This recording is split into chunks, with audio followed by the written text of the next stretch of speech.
Okay, so my battery died, but we're back. I'm going to try and wrap up this last page relatively quickly. I mean, it's been 2 hours so far in terms of lecture, so I'm going to try and get this last page, page 7, over with in less than 30 minutes.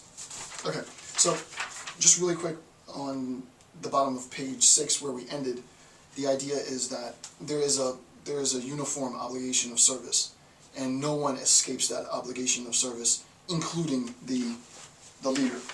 Okay, and then lastly then, the last form of regime we have,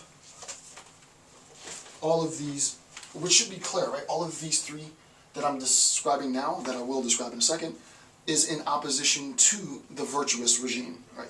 So all of this is in opposition to the virtuous regime. And the third is what's known as the erring regime, right? The erring regime. All right, so we have the ignorant regime, the wicked or immoral regime, and then finally the erring regime. So false or corrupted opinions that have been prescribed for them. That's a direct quote, the prescribed for them, right? The idea is that there has been false prescriptions to the erring regime. A difference from an ignorant one who just doesn't know. A difference from a wicked or an immoral one who does know, but doesn't act. In terms of the erring regime, doesn't get good advice, doesn't get good advice or guidance, right? The erring regime just doesn't get good intel, if you will. Right? There isn't good advice, there isn't good guidance, right? So we'll talk, this is sort of conceptually general, but we'll talk specifically about what that is, right? I want you to note the prescriptive tone in terms of prescribed for them. It's an ethical idea, right? This idea of the erring regime is going to be a breakdown in the ethical relationship and the ethical obligation of duty that individuals have, and we'll talk about that in a second. So, possible source for error, here's the quote. This is the case with the regime whose supreme ruler was one who was under an illusion. The ruler is under an illusion that he was receiving revelation. Now, obviously I'm not describing this in terms of divine revelation. I'm going to recontextualize this in terms of guidance or advice, right? Counsel. Excuse me. So I'm going to reconceptualize this in terms of guidance and advice, counsel. So that's explain the specular terms without having done so, and with regard to which he had employed, based on this illusion, misrepresentations, deceptions, and illusions. So this is a direct quote from page 211. Obviously, I'm substituting revelation for guidance or counsel. So that the idea is those who guide the rulers, those who guide specifically the supreme ruler, has misrepresented or created an illusory description of the constituency or the motivations of the constituency to misinform the ruler, such that the ruler goes back into the privacy of his home or the privacy of his mind in order to make a decision, but that decision has been informed by willfully, intentfully misguided information, right? The prototypical example of this is Rasputin, right? And the role that Rasputin the mystic played in usurping the power of the throne, right? Complete. Not a bad guy in a good sense, right? Not like bad guy, like Dark Knight bad guy, but like really prototypical bad guy, right? So key. Since the ruler must establish order among the three classes, which we discussed earlier, and since each class must serve the class above it, and since there's no class above the philosopher class serves the ruler. To be technical, it serves the supreme ruler. But since the supreme ruler cannot receive false revelation from the divine, this is something that's discussed in Al-Farabi earlier, which I'm not going to discuss here. You can read him on your own time. But obviously you're not going to get divinely inspired revelation that's false, right? Prima facie, de facto, all truly divinely inspired, if you believe this, right? All truly divinely inspired revelation is necessarily true, right? You can't be misinformed or misrepresented from divinely inspired revelation. Thus, where does this revelation that he's talking to, an illusory revelation, where does it come from? It can't come from the divine. It comes from those who inform the ruling class. Who inform the ruling class? The philosophers. Thus, it's the philosophers that can deceive, right? The bad philosopher. You would think of this, my nemesis, who has all of the critical thinking abilities, but uses those abilities to misinform the ruling class in an ultimate act of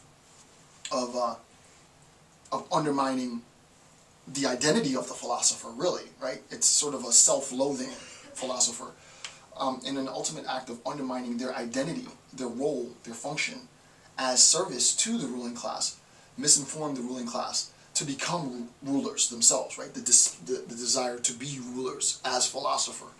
We're going to see precisely that that's not an option, right? And we're going to see how. So, supreme ruler cannot receive false revelation from divine. The last sentence in the middle of the paragraph. The only source for deception for the supreme ruler then can only come from the advisors, the philosophers, right? In terms of the relationship that we had before, we see that the error of the regime, right?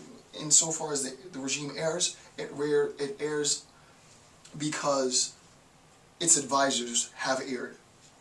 Which is not to say that the leader, as supreme ruler, cannot be held accountable. It's not the case. In this example, there really is no accountability of the ruler, because the ruler is being misinformed and being misled. There's only so much that you can know. There's only so much that you can do as the ruler.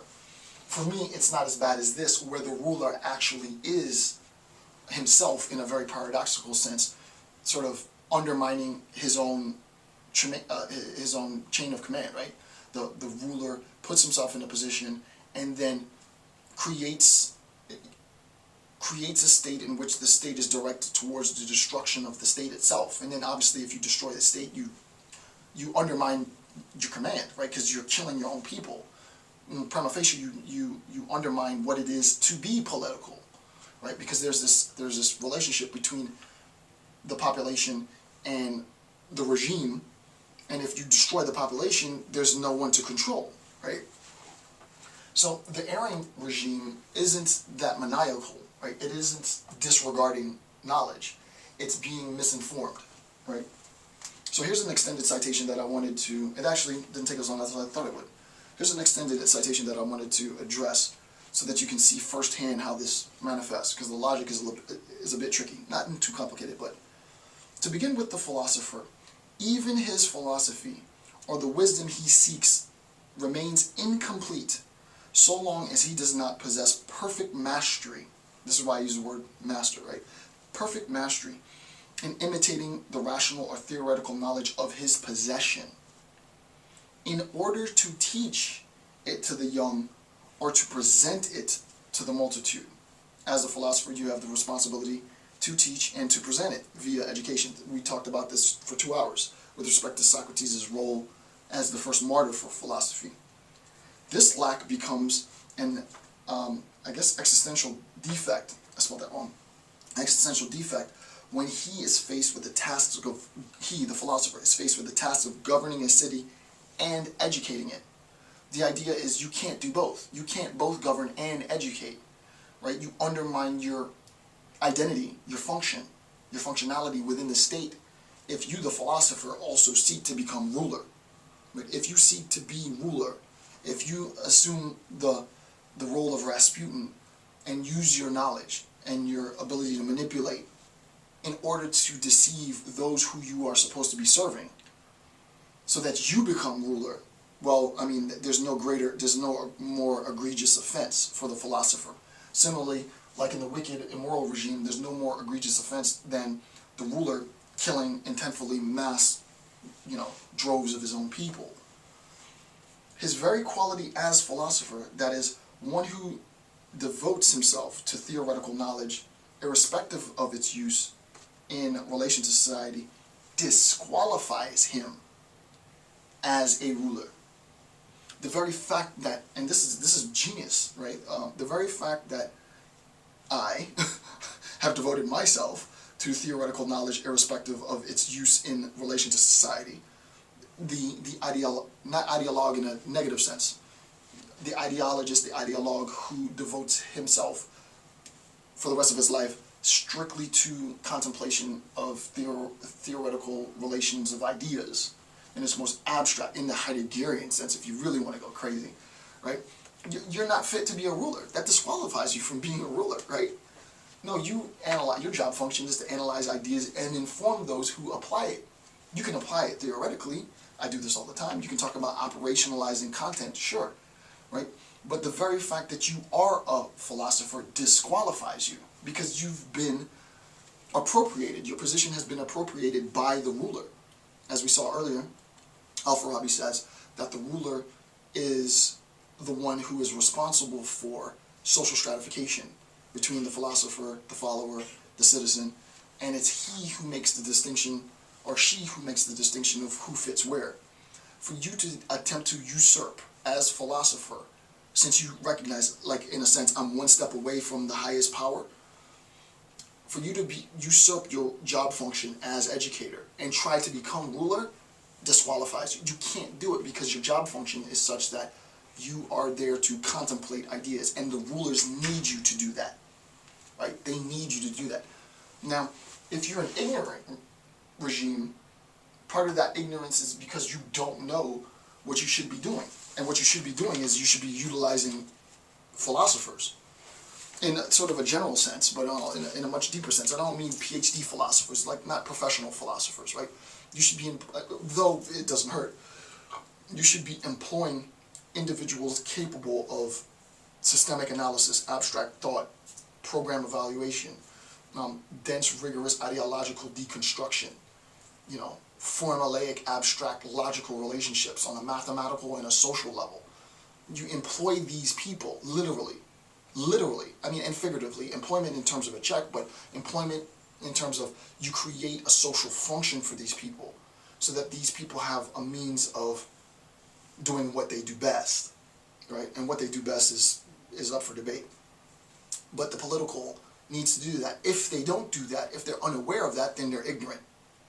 If they're aware of that and they recognize that they have an ability, right? The political regime has an ability to affect change, that the philosopher is properly in a place to espouse the needs, the wants, the fears, the desires of the population, and it's disregarded systemically because the only thing that's of interest now is safeguarding power at all means and killing anyone who oppress that. Well, now we have a wicked regime. And then lastly, the erring regime is trying to do the right thing, has every intent in and I think a lot of regimes fall under this, right? Trying to do the right thing, has every intent of doing the right thing, but ego gets in the way. And you have a lot of people vying for the leader's position and will do things in order to put him or her in a precarious situation so that they're next up. So it's crabs in a bucket, right? So for the leader, it has to be difficult, which is why I would never want the job. I mean, I don't want the job not because of this. I don't want the job because I know my role, really, and I love my role, and I want to feel it satisfied to its maximum. But the idea is for the ruler, you're surrounded by yes men all day. Yes, sure, that's great, that's the greatest thing I've ever heard, blah, blah, blah, blah, blah, right?